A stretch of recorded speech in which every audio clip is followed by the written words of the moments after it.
नमस्कार, मैं हरिशंकर व्यास। आज मैं अपन तो कहेंगे में दुनिया के अच्छे और बुरे वक्त के चेहरों पर बात करूंगा। कोई माने या नहीं माने, लेकिन मेरा मानना है कि विश्व नेताओं के चेहरे से लोगों का अच्छा और बुरा वक्त आता है। उन्हीं से दुनिया बनती और बिगड़ती है। आप पूछ सकते हैं कि इस बात का क्या सबूत है, तो मेरे आज के कॉलम की इस हेडिंग पर गौर करें। वह भी क्या वक्त था जब गोर्बाचेव विश्व की धुरी थे, और आज का ये वक्त जब Putin, Boris Johnson, Xi Jinping तथा नरेंद्र मोदी जैसों की लीडरशिप है। इसी शीर्षक के खुलासे में मेरा यह कहना है, वक्त आगे बढ़ता है मगर इंसान ठहरा रहता है। वह अपनी जड़ता, बुद्धिहीनता, नासमझी और इल्हाम में अटकता है। यह सत्य आज दुनिया के सामने है। हर तरफ पृथ्वी और उसके जलवायु परिवर्तन से लोगों का जीना बिगड़ा हुआ है। यह मानवता के दुर्भाग्य की महादशा की शुरुआत है। 20वीं सदी में ही लगने लगा था, वक्त बताने लगा था कि पृथ्वी बर्बादी की ओर है। इसलिए इंसान को बदलना चाहिए, उसे पुराना ढर्रा छोड़ना होगा। विश्व के लोग अपने को गांव में बदले, देशों की सीमाएं टूटे, धर्म, सभ्यता, संस्कृति, विचारों के जो अलग अलग बाड़े बनाए हैं वे खत्म हों।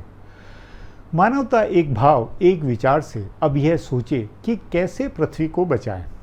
विश्व के लोग एक साथ और समग्रता में कैसे फैसले लें। जलवायु को वे बचाएं, खुशहाल बने और आगे बढ़े। तभी समय ने वह ज्ञान और विज्ञान और वह बुद्धि पैदा की जिससे दुनिया सचमुच गांव बनने लगी। भूमंडलीकरण शुरू हुआ। उस वक्त मतलब 1990 के दशक में एक देव मानव लीडर हुआ। मिखाइल गोर्बाचेव सोवियत संघ के अधिपति हुए और वह महामानव पृथ्वी के उन लोगों को आज़ाद व भयमुक्त बनाने वाला हुआ जो सदियों से जाड़शाही, कम्युनिस्ट लालशाही की घुटन में जी रहे थे। ये लोग भय की स्लाविक मुर्दा दिली में आज़ादी का मतलब नहीं जानते थे।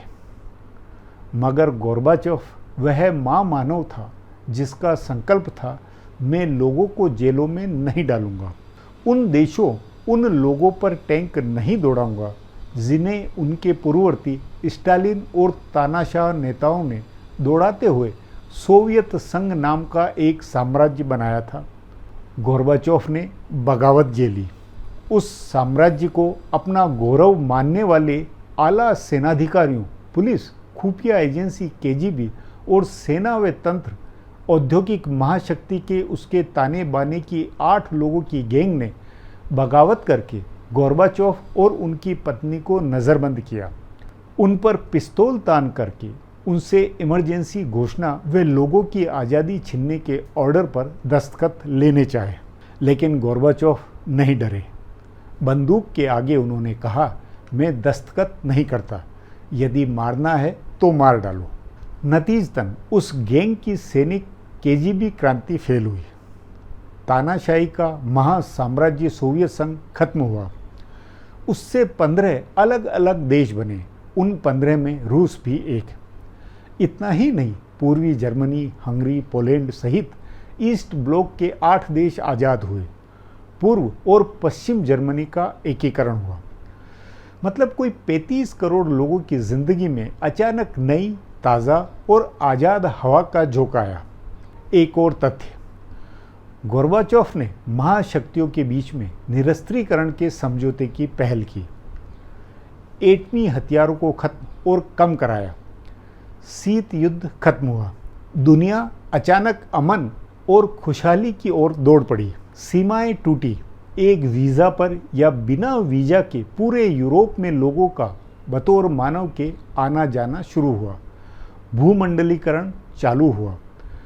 तभी मेरा मानना था और है कि गोर्बाचेव मानव इतिहास के उन बिरले महादेवताओं में एक हैं जिनके कारण करोड़ों इंसानों ने देश नाम के बाड़ों की छाप की पशु पहचान से बाहर निकलकर बतौर पृथ्वी के मनुष्य की गरिमा में जीना शुरू किया। दुनिया एक गांव बनने की ओर बढ़ी। क्या वह होना वक्त के आगे बढ़ने का प्रमाण नहीं था? गोर्बाचोव की लीडरशिप से पृथ्वी और उसके मानव की प्रकृति बदली।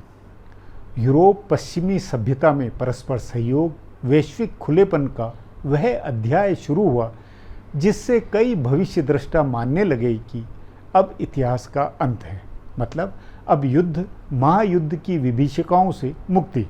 मेरा मानना है कि 1995 के बाद से 2020 तक के 25 सालों में इस खुशफहमी का सर्वाधिक लाभ चीन और रूस को मिला। यदि यूरोप और जर्मनी रूस और चीन से रिश्तों के भरोसे में गैस पाइपलाइन बनाकर गैस व तेल नहीं लेते, निर्मित वस्तुएं नहीं खरीदते, तो रूस और चीन दोनों आज कहाँ होते। इसलिए वह वक्त लाजवाब था।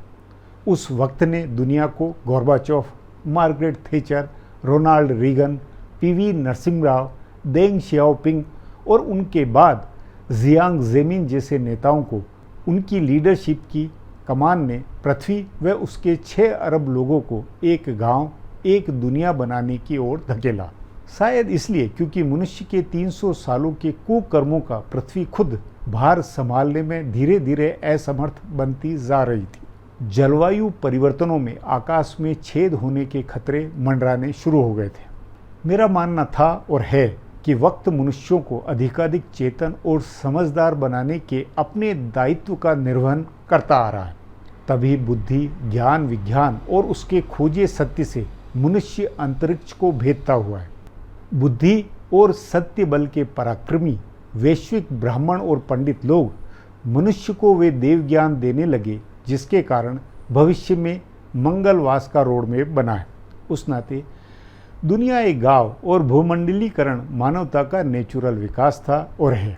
मनुष्य सामूहिकता से पृथ्वी पर प्रलय के संकट का समाधान निकाले और ज़रूरी हुआ तो दूसरे ग्रह में वह जाकर बसे।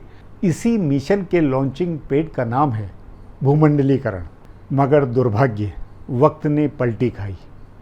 पृथ्वी पर महादशा कुंडली मारकर आ बैठी। नतीजतन सभी तरफ जन मन की बुद्धि का हरण है।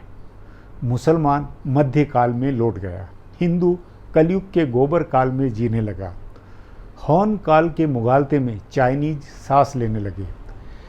चाइनीज और स्लाविक नस्ल के रूसियों ने मध्यकालीन उस साम्राज्यवादी विस्तार का रोड मैप बना डाला है जिसकी भूख अनंत है और जिद मनुष्यों के शोषण की है, लोगों को पालतू और भक्त बनाने की है। तो ईसाई पश्चिमी जन डोनाल्ड ट्रंप और उन जैसे कई देशों के मूर्ख राष्ट्रवादियों के बहकावे में है। गोरों की प्रभुता व अमेरिका को वापस ग्रेट बनाने की आत्मघाती व कलही सोच को वे पाले बैठे हैं। वैसी ही सोच के एक नायक बोरिस जॉनसन ने ब्रिटेन में प्रधानमंत्री का पद हाल में छोड़ा है। बोरिस जॉनसन को मैं आगे बढ़ती पश्चिमी सभ्यता का खलनायक इसलिए मानता था क्योंकि यूरोपीय संघ से ब्रिटेन के बाहर निकालने और देश को भटकाव व बर्बादी के रास्ते ले जाने में बोरिस का झूठ प्रोपेगेंडा वैश्विक राजधानी के लोगों को भटका गया। नतीजा सामने है। ब्रिटेन लगातार जर्जर होता हुआ देश है। उसकी इकोनॉमी घटते घटते 6ठे स्थान पर चली गई।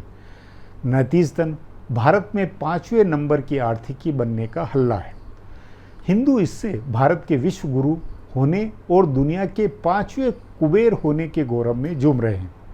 इन्हें इतनी भी समझ नहीं है कि 6.25 करोड़ लोगों के ब्रिटेन के इकोनॉमी के आकार से यदि 140 करोड़ हम लोगों की इकोनॉमी आगे निकली है तो वे जरा इसकी साइज में अपनी आबादी का भाग देकर यह भी बूझे कि प्रति व्यक्ति भारतीय के पास कितनी चिल्लर आती है। इसलिए जैसे डोनाल्ड ट्रंप ने अमेरिका को बिगाड़ा वैसे ही बोरिस जॉनसन ने ब्रिटेन को हल्का, मस्करा और जोकर बना डाला। उधर पुतिन ने रूसियों को वैसा ही बना दिया है जैसे गोर्बाचोव से पहले वे खोप और बिना आज़ादी के जीते थे। पुतिन के हमराही राष्ट्रपति शी जिनपिंग ने चाइनीज लोगों को न केवल देंग शियाओपिंग के व्यापारी विजन से भटकाया बल्कि हॉन सभ्यता की उस साम्राज्यवादी सोच में डाल दिया है जिससे पूरा देश ही वर्चस्व की आग में जंगली ड्रैगन की तरह दुनिया पर उड़ता हुआ है, उसे डराता हुआ है। अब नंबर आता है आबादी के नंबर 2, 140 करोड़ लोगों की भीड़ के भगवान नरेंद्र मोदी से भारत क्या बना है और क्या बनता हुआ। वही जो हिंदुओं का मध्यकाल था, अपने हाथों अपनी कुल्हाड़ियों से एक एक कर सारी डालों को काट देना, ताकि अपने ठूठ के शिखर पर बैठकर वह दुनिया से कहे हम विश्व गुरु। सोचें इस महादशा पर। मैं इसी के साथ अब अपनी बात यहीं समाप्त करता हूँ। धन्यवाद। यदि आपको विचार का ये हिंदी अनुष्ठान अच्छा लगा हो तो नया इंडिया चैनल को ज़रूर सब्सक्राइब करें। सब्सक्राइबर बटन को ज़रूर दबाएं। वहाँ जो घंटी है उसे भी दबाएं, ताकि नया एपिसोड अपलोड होते ही आपको सूचना